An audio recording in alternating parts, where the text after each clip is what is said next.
right, you ready? Testing? All right. Hey guys, we're here doing an instructional video on the free motion shoulder press that was delivered and installed last week at Empire Fitness Center by us. So with this shoulder press, it's important to realize that it is as close to a free dumbbell press you'll get. So you do need a little bit of shoulder mobility and stability to perform this one, because it's not a fixed movement profile as the motion arms rotate freely.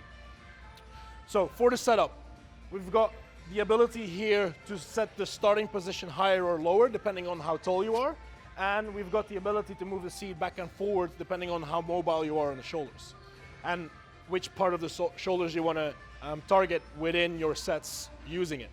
So the more we move the seat forward, the more it becomes a behind the neck press, which is great to target part of the upper back and mainly the side delts.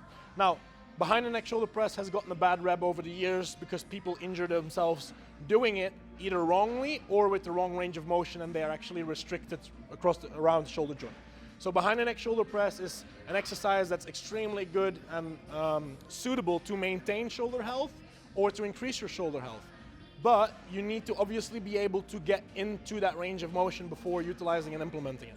So when you are obviously restricted around the shoulder and you cannot raise your arms into a vertical plane without compensating from the lower back or in the shoulders, then it's not a good solution for you at that time, because you need to work on that range of motion and shoulder mobility first. If you can, great, then this is a really good exercise for you to target the side delts and maintain healthy shoulders over time. So for those individuals, you want to put the seat forward a little bit more so that the handles actually sit either next to your ears or even slightly behind the ears. Then going into the execution of the exercise.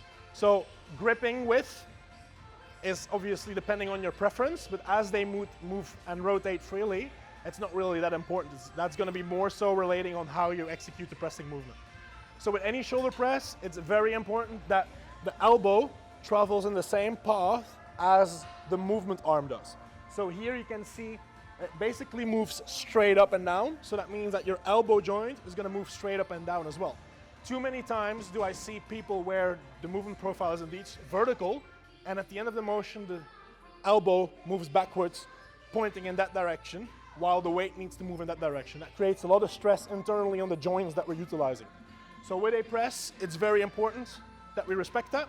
We sit nice and upright, not hyperextending, because then we'll just use more upper chest and front delts, but nice and upright, straight, engage the abs. Elbows right underneath your hand palms, so they're in that same plane when we're pressing, and then drive the elbows up. Control down in a big range of motion, and drive all the way up. Nice and controlled. When you are limited within your shoulder mobility, you can move the seat back further and change it into like a high incline press where you're slightly pressing forward. It's not going to target the side delts as much as the previous execution, but for some, that's what they have to work with at that time until they got that shoulder mobility issue resolved.